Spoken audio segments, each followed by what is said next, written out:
Bonjour, êtes-vous prêts pour le 31 octobre? Comment ça, qu'est-ce qu'il y a le 31 octobre? C'est Halloween, bien sûr! Bonjour à tous, bon retour sur ma chaîne. Cette fois-ci encore à parler de manga, et cette fois-ci d'Halloween. Générique. C'est Halloween, bientôt ce vendredi. Ce vendredi 31 octobre, on va célébrer la fête des morts. Et quel meilleur chiffre que le chiffre des morts que 4. C'est le chiffre absolu de la mort, le chiffre maléfique. C'est pour ça qu'aujourd'hui je vous présente 4 tomes, 4 séries sur le thème d'Halloween. Et parce que j'aime pas tout ce qui fait peur, tout ce qui est sanglant, tout ce qui est... Ce ne sera pas des mangas, de séries de mangas qui feront peur. Mais dans le thème d'Halloween, vous comprendrez vite pourquoi. Et on commence de ce pas avec la première œuvre que je vais vous présenter aujourd'hui, à savoir Chocolat et Vanilla. Une série courte, en 8 tomes, qui est parue pour la première fois en 2005. Et elle a 20 ans cette série. Et ce manga-là que j'ai entre les mains, c'est un des premiers mangas que j'ai eu de ma vie à l'âge de 11 ans. Celui-ci est l'Académie Alice. Du coup ça fait un petit bout de temps qu'elles sont dans ma collection. Et puis j'ai fait très doucement pour les petits plans de présentation du manga, parce que j'avais peur que les pages se déchirent en ouvrant trop violemment. Donc, petite série, manga type Halloween, j'ai envie de dire. Chocolat et Vanilla, de petites sorcières. Nous avons Chocolat ici et Vanilla derrière. Ces deux petites sorcières, me direz-vous, que fait-elle? De quoi ça parle? Que fait-elle? En réalité, Chocolat et Vanilla sont certes nées sorcières, mais elles sont en train de passer un apprentissage. Un apprentissage en plusieurs étapes, et là, le manga commence sur cette étape finale. Cette étape finale, c'est aussi également le moment de choisir qui des deux, Chocolat ou Vanilla, sera la future reine des sorcières. Et elles sont encore primaires, vraiment. Donc ces deux petites sorcières bien aimées que nous avons ici vont sur Terre pour leur étape finale, pour leur destination finale ou pas. Non, on a dit qu'on parlait pas de choses qui font peur cette fois-ci. Et jamais d'ailleurs. Elles vont sur Terre. Leur but ça va être de voler le plus de cœurs possible. Alors pas voler, chercher dans la poitrine et sortir le cœur, encore une fois. Ni d'horreur ni de gore sur cette chaîne. Pas voler des cœurs, non, mais voler des sentiments. Elles vont aller sur Terre et faire naître au cœur des humains des sentiments d'amour, d'amitié, de choses, plein de sentiments différents, mais surtout de l'amour. Et puis avec un petit coup de ding. Savoir si le cœur a une couleur de jaune pipi ou de rouge passion d'amour. Et puis en fonction de ces couleurs, le degré du cœur sera plus ou moins élevé. Et le but sera ça, de collecter le plus de cœurs possible, le plus fort possible, de préférence du rouge et pas du jaune pipi. Et gagner la compétition comme ça. Littéralement. Et c'est trop mignon. Non, enfin, je sais pas. Le Kara design fait que c'est très gyaru, déjà je trouve. Elles sont mignonnes, elles sont choues et elles sont espiègles. Il y a surtout une chocolat, elle est très espiègle, vraiment à Charlie des bêtises. Et c'est une lecture qui est rigolote, qui est chou, qu'on peut donner dans les mains d'enfants, de jeunes adolescents, d'adolescents, globalement pour les plus jeunes. Si je le lis aujourd'hui, j'aurais sûrement la nostalgie, mais je sais pas si je le verrai avec le même œil d'adulte. Mais pour un public jeune, c'est ok. Pour découvrir ce manga, du coup, il est vieux, je pense que vous pourrez toujours. Il me semble pas qu'il est en arrêt de commercialisation ou arrêt d'impression du moins. Et il y a un animé que j'ai pas regardé de mémoire. Cependant, pour fêter les 20 ans de la série du manga, ils ont sorti un espèce de préquel de 6 minutes d'avant l'histoire du coup de préquel quoi, du manga. Trop mignon. Et il est disponible partout, il est sur YouTube également, donc si vous voulez aller le consulter, il les sera en description. Mais c'est trop mignon parce que c'est vraiment genre toutes les petites étapes qu'elles ont fait en 6 minutes jusqu'à arriver à l'étape finale de leur compétition. Pour le deuxième manga qu'on va voir, je crois que je vais vous étonner parce que Keigo Shinzo. Encore et toujours Keigo Shinzo. Et là nous avons Tokyo Alien Bros. Une série également très courte, mais très courte parce que là il y a 3 temps. Et elle est terminée. Tokyo Island Bro, je l'ai mis dans ce thème d'Halloween parce que c'est des extraterrestres qui viennent sur Terre. Ça rentre dans la catégorie Halloween selon moi. Dans tout ce qui est un peu paranormal, extraterrestre, tout ça. Donc je me suis dit pourquoi pas. Et là en plus les extraterrestres sont un peu rigolos dans le sens où c'est pas des extraterrestres tout verts de bonhomme comme on pourrait se l'imaginer. C'est des blobs. C'est des blobs. Tokyo Alien Bros, c'est la lecture la plus récente que j'ai fait notamment, que vous verrez dans mon bilan achat lecture du mois d'octobre.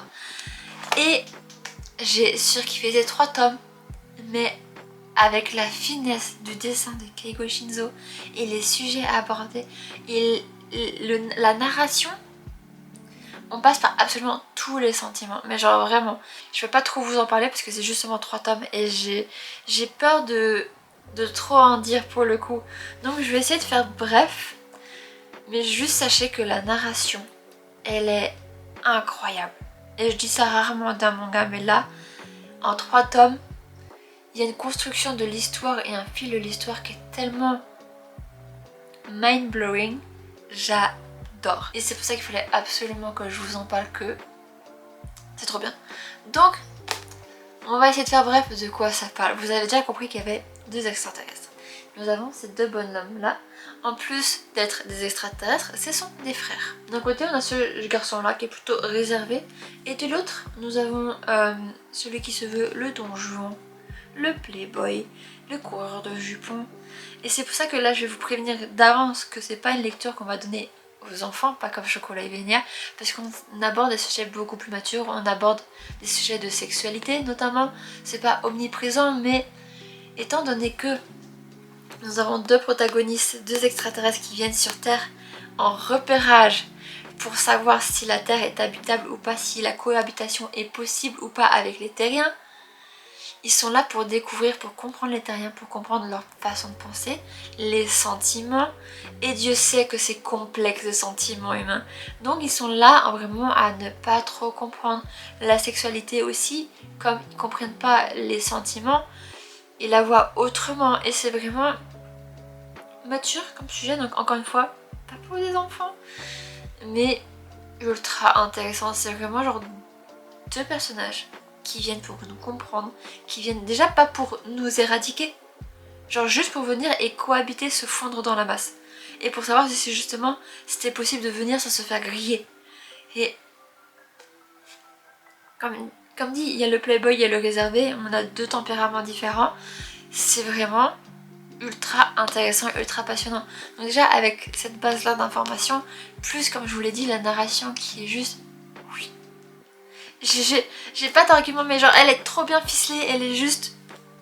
Waouh. Tokyo Island Bro, c'est vraiment... Si vous n'avez pas lu, si vous connaissez pas Keigo Shinzo, je pense que vous pouvez peut-être commencer par celui-là. Hira Yasumi sera la plus douce, notamment. Mais voilà, une autre petite œuvre pour le thème d'Halloween qui est Papake Dendo. Pour la prochaine œuvre, on va partir à nouveau un petit peu plus dans le passé. Parce que la première c'était 2005, la deuxième c'était, j'ai même pas regardé la date, mais beaucoup plus récente. Et là on retourne en 2004. Comment faire une vidéo du thème Halloween sans aborder le thème Soul Eater? Je ne pouvais pas ne pas parler de Soul Eater pour une vidéo comme ça. Genre regardez, il y a une citrouille dans la couverture. À partir de là, obligé d'en parler. Là on est plus sur une série courte, cependant on est une série sur 25 tomes et le 25e tome il est juste comme ça, ultra épais. C'est une série qui, personnellement, c'est une des premiers contextes. Un animé, c'est un des premiers animés que j'ai découvert, que j'ai regardé en connaissance de cause que ceci est un animé. Et pourquoi je l'ai regardé? Parce que l'opening était incroyable. Je faisais que d'écouter une musique, je savais pas que ça venait d'un animé de base. Et cette musique là était trop bien et genre vraiment trop bien. Et du coup je me suis dit, ah bien de l'animé qui s'appelle Soul Eater, je vais regarder ça. C'était sympa, j'ai pas trop aimé la fin. Et je me suis dit qu'un jour peut-être j'aurai le manga. Quand j'ai démarré cette chaîne, j'ai commencé avec Soul Eater parce que j'ai commencé avec un achat manga. C'était justement pour compléter le petit emmental que c'était devenu. Vous savez, un manga, une série de Vous savez, une série de mangas à trous avec des petits trous partout, genre des tomes qui manquent par-ci par-là. Et donc j'en avais marre et j'ai fait la collection. Et c'est pour ça que dans ma collection d'ailleurs j'ai un tome de bibliothèque. Juste un. Et c'est l'époque où les mangas coûtaient 6,50 €. Et pas 8,30 € ni 14. Et avant de rentrer dans le vif du sujet et de vous parler de qu'est-ce qui se passe dans le manga, de quoi ça parle, j'aimerais vous parler d'un petit point. Parce que je venais, comme je viens de vous dire, de compléter cette collection. Enfin, les 25 tomes étaient bien. J'ai commencé à le lire. Et les premières pages, comment dire, je les ai pas trouvées belles. J'avais l'impression que Maka, donc l'héroïne, avait un nez qui disait merde à l'autre, que vraiment genre les yeux étaient extrapolés et que genre juste visuellement parlant c'était pas beau et j'arrivais pas à me mettre complètement dans la lecture parce que je faisais que de me dire si c'est ça pendant 25 tomes je vais pas réussir et j'ai d'enfin complété la collection après des années de l'avoir commencé. Un peu le seum, un peu peur aussi. Je vous ai mis pendant que je parle les extraits, mais ceci se justifie par le fait que c'est le deuxième manga de l'auteur. Le premier est sorti en 2002, est composé de 4 tomes et je vous mets des couvertures, tac tac tac, là maintenant de à quoi ça ressemble. Mais déjà à l'époque, c'était pas joli. Et comme un coup de magie, comme un coup de sorcière de chocolat vanilla qui est intervenu dans là-dedans, je crois que c'est peut-être le premier chapitre ou les 2-3 premiers chapitres où c'est comme ça. Et comme par magie, toute la suite, genre c'est dessiné, normalement c'est juste dessiné potablement, joliment, genre je ne sais pas ce qui s'est passé. Mais en tout cas ça a été publié comme ça.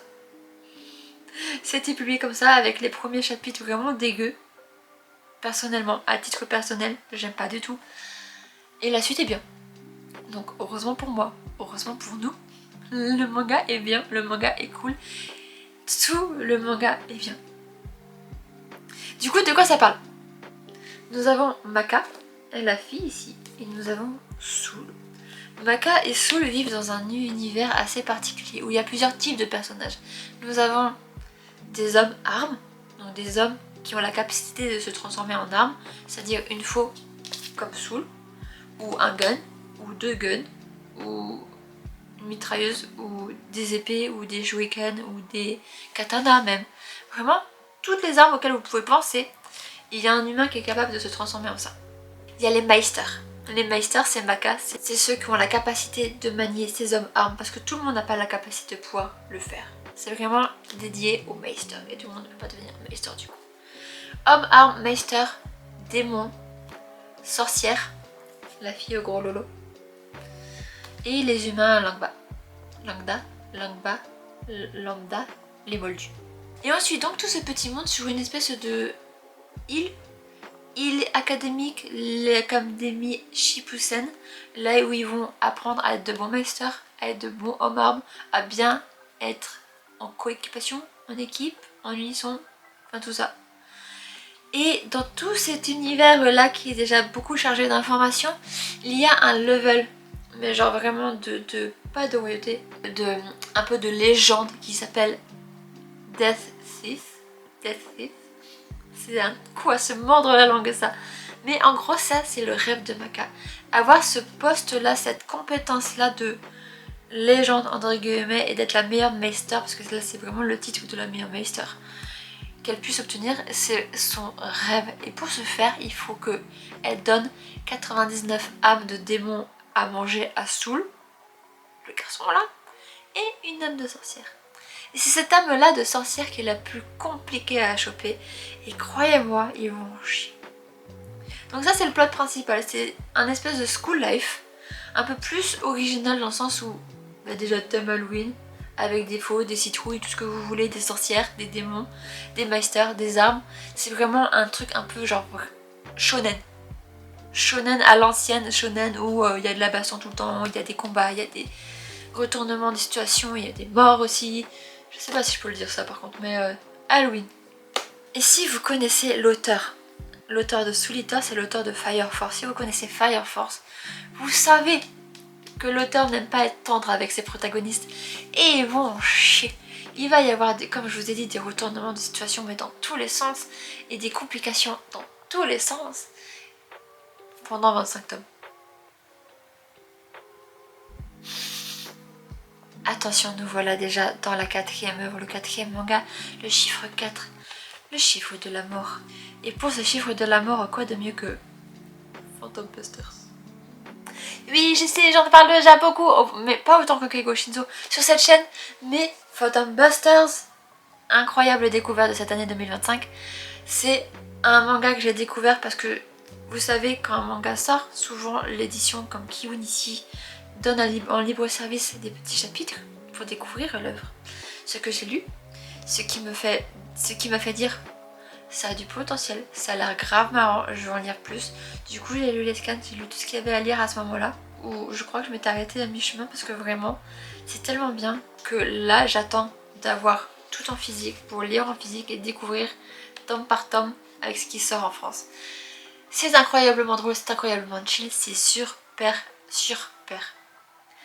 C'est super agréable à lire, c'est bon enfant, c'est intéressant, c'est rigolo. Et c'est, comme je vous ai dit, une découverte récente. Là on est sur 6 tomes en cours et c'est la seule série en cours que je vous présenterai dans cette vidéo. Donc 6 en cours au Japon, 3 en cours en France, le 4e sort en décembre. J'ai trop hâte, I cannot wait. Parce que là le 4e je l'ai pas encore lu du tout, ni en scan ni quoi que ce soit. Donc là 3 tomes. Phantom Busters. Vous vous doutez sûrement qu'on parle de fantômes, du coup. Chiffre de la mort, les fantômes, tout ça. Paranormal, sans que ça fasse peur. C'est le point le majeur de cette vidéo, sans que ça fasse peur. Phantom Busters, c'est 4 gugus, 4 jeunes hommes rigolos qui rentrent au lycée de Kamakura, qui est apparemment réputé pour tout ce qui est paranormal, fantôme et phénomène de ce genre-là. Mais moi j'étais pas au courant, donc est-ce que c'est un vrai fait? J'en sais rien.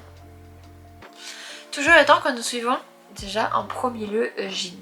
Eugene, c'est un garçon londonien qui a grandi avec une grand-mère mais obsédée par tout ce qui est paranormal, tout ce qui est fantôme. La grand-mère était du genre à lui dire que moi quand j'aurai disparu, je reviendrai sur Terre en tant que fantôme et je vivrai avec toi tes années folles du lycée. Ça va être trop chouette mon petit-fils. Avec glauque un peu, non? Donc on a ce Eugene là. Et sa grand-mère est décédée, mais elle ne lui a jamais envoyé de signe, jamais rien du tout. Du coup, lui, il est dans sa tête, c'est du pipeau. Vraiment. Et puis, il entre quand même à Kamakura. Il entre à Kamakura où il rencontre Mogali, cet individu-là, un peu à l'air diabolique, un peu à l'air foufou. J'ai l'édition collector, mais... Voilà, Mogali et les 3 autres gugus à côté. Mogali ne voit pas les fantômes. Et ne les entend pas non plus. Mais il peut les saisir et les manger. Puis il rencontre un autre individu qui lui, déjà j'adore parce que c'est un otaku comme moi, vraiment un whip des premières. Lui il les voit. Il les voit. Il les voit et puis en saisissant Mogali, il peut partager sa vision avec lui. Et Mogali peut voir les esprits, les attraper et les manger. Après ça il y a un 4e protagoniste, mais je vous laisse découvrir tout ça dans Phantom Buster. Il y a juste Jin, on sait pas pourquoi il est là. Vraiment, le manga débute avec l'histoire de Jin. Pour... Au final, je sais pas pourquoi il est là. Parce qu'il voit pas, il entend pas, il voit rien. Donc peut-être que, à la longue, parce que pour l'instant, je lis et je me dis, mais il va avoir un but dans l'histoire. Je sais qu'il va avoir un but dans l'histoire. Mais quand, comment, pourquoi? Et pour l'instant, il est juste en mode... Je vois rien, j'entends rien, mais je sais qu'il se passe des choses. Donc j'imagine très bien genre Mogali et l'autre genre faire des bails bizarres dans l'air. En mode attraper le fantôme ou quoi. Je sais pas. Et lui il est en mode ça a l'air fun. Mais je vois rien. Et c'est vraiment genre ultra loufoque. C'est encore une fois un school life. Encore une fois loufoque. Mais pas aussi loufoque du style Halloween avec des citrouilles, des sorcières machin et tout. Là c'est vraiment genre plus terre à terre entre guillemets, avec des phénomènes paranormaux, avec un petit peu ces légendes qu'on a, vous savez, les 7 légendes de l'école. C'est vraiment ce genre de truc qui peut revenir souvent dans les animés ou dans les mangas japonais. Pas légendes, mystères, les mystères de l'école. Mais du coup ça, et c'est vraiment good vibe de ouf. C'est pour ça que j'aime autant. Quand c'est good vibe, quand c'est vraiment genre pouvoir de l'amitié, mais genre pas cucul la praline, où ils sont là à... Parce que littéralement, Mogali, il peut faire un peu peur. Il est vraiment très loufoque et très bizarre. Mais il est bizarre parce que c'est la première fois qu'il va dans un lycée ou c'est la première fois qu'il va dans une école tout court où il va pouvoir se faire des copains.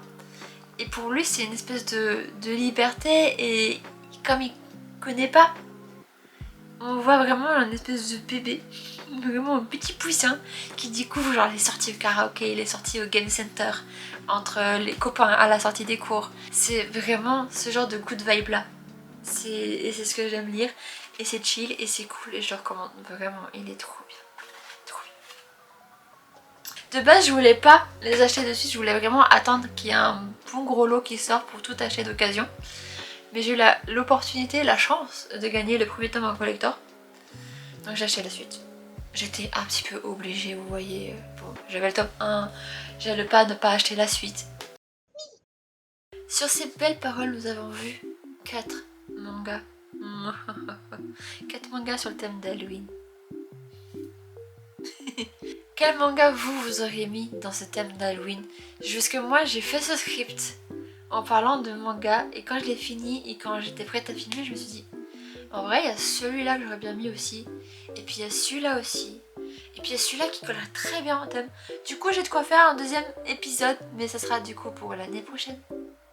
N'hésitez pas à vous abonner pour ne pas louper d'ici un an ce deuxième épisode d'Halloween. Mais en tout cas vous auriez mis lesquels? Moi il ne me reste plus qu'à vous souhaiter un très joyeux Halloween ce vendredi. J'espère que vous le faites très bien ou pas ou quand vous voulez ou peut-être que vous en foutez hein. C'est bien aussi.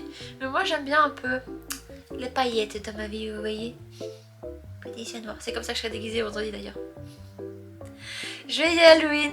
Un bonbon ou un sort. Bisous.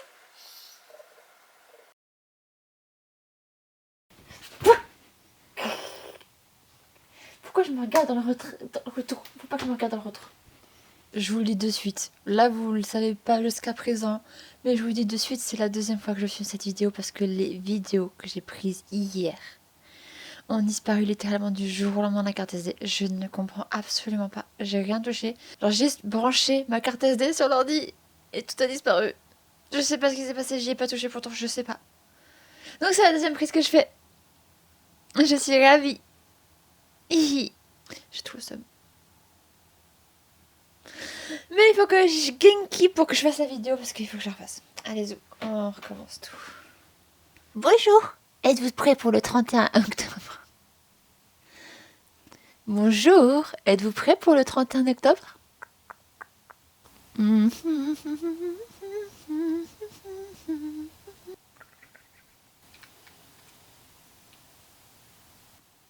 Si vous ne savez pas, 4, c'est le chiffre de la mort. C'est le chiffre absolu. C'est pour ça. Et à savoir qui sera la vraie sorcière, la vraie reine des sorcières. Et j'ai plus de batterie sur mon micro.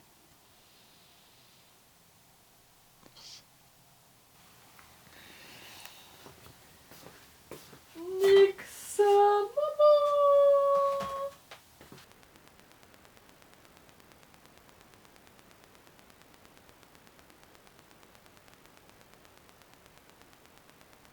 C'est les jaunes pipi ou genre rouge flamboyant, rouge passion d'amour.